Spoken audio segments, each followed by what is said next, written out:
Hey guys, Rick Hogg with War HOGG Tactical, and I want to go over the War HOGG self-eval. So again, the way we set this up is it'll work if you're in a kind of restricted range type area where now I just have the single target backer, but now I have my two targets. I've got my smaller index card down here, and then I've got kind of a larger one up here. Now I kind of do this by design because typically most shooters are going to shoot this thing from left to right because we're right-handed. That's kind of the easier way to go. Once we shoot it, I'll kind of talk about my thought process behind it and kind of give you some food for thought. The other thing I've told you guys before when it comes to this, you can modify it however you want. If you want to run bullseye targets, if you want to run steel, if you want to run some type of other paper because your range allows it, by all means. This is just a tool that you can shoot and kind of get, I just call it the self-eval because that's what it is.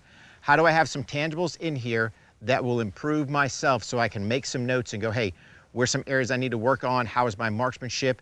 And gives me something to take away from.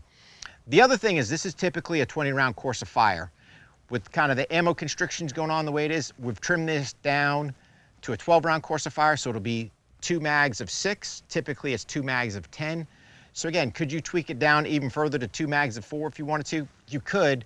You lose a little bit in there, but again, I understand you've got to kind of make things work with what you have for training available. So we're going to go ahead and put this thing down at 5 yards. The other thing too is typically you can start from either the holster or the ready position. I usually start at the ready just because that's where I have my students at, and this is something I'm trying to replicate for them so they can duplicate this when they actually go home and are training on their own. So let me go ahead and put this target down. I'll load up, shoot the drill, and then we'll come back, we'll talk about it a little bit. So again, like I said, I've got 2 mags of 6, so I'll go ahead and conduct my War HOGG administrative load to make sure we're good there. So I draw my pistol out, drive it out. Yep, my dot's good. I lock my slide to the rear, secure my first mag. It's going in, slide forward. Once it's good, I sit there and do my War HOGG check and make sure I'm good. So again, it's critical that you sit there and run some type of timer because we want to use the timer because this gives us our tangibles, and then when we obviously shoot it, that'll give us some type of score there. So we'll go ahead at the ready position.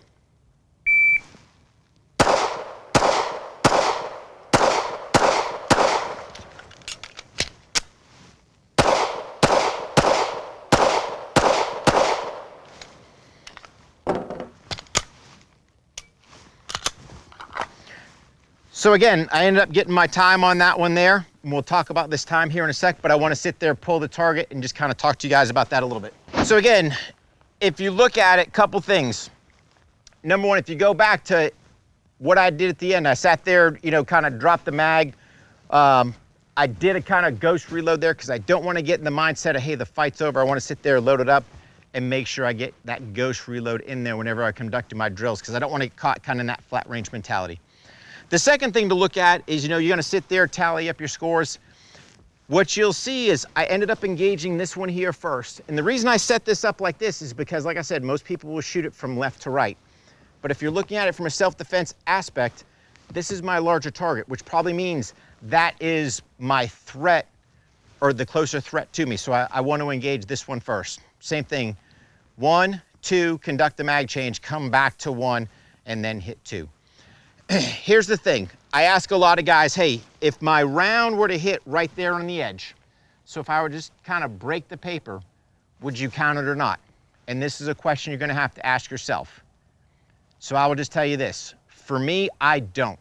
So if I sit there and it's right there breaking the edge and it's not a good, clean, solid hit, then I'm not going to count it. I want to hold myself to a higher level. And then what I can do is I can take my pro timer and I can sit there and I can kind of just work my different times. I can look at these times as my tangibles where I can sit there and go, hey, here's my split time as far as on the bigger target. Sitting there, hey, what was my magazine change time? What was my index going from one to the other? So I've got all this data here that really what I want to do is take it, write it down, put it in my training logbook, and if I've videoed this as well, now I've got tangible data that I can take back and go, hey, where do I need to improve? How can I fix it? And I break it down incrementally. Hey, what was my draw to first shot? Or what was my presentation of first shot? How well were my splits on this larger target, on this smaller target? How quick was I going here to here? And how quick was my magazine change? I could add a tack magazine change in there if I wanted. So there's a variety of things that I can do with this one drill, but really you're determining what it is. But take that time and break it down. Just don't go, oh, my time was X. We get so wrapped around the overall time, but we never look at, hey, how can I make those minute adjustments to make things better? Use the timer for that. Use kind of this drill as a tangible that you can put in your training notebook. And like I said, whether you're doing a 3-round per target, whether you're doing a 5-round, heck, if you got to go down to 2, I get it, but at least we're doing something for training. Write the number of rounds you're firing, kind of what your score was, and this gives you tangibles to go, how well am I improving on my firearms training?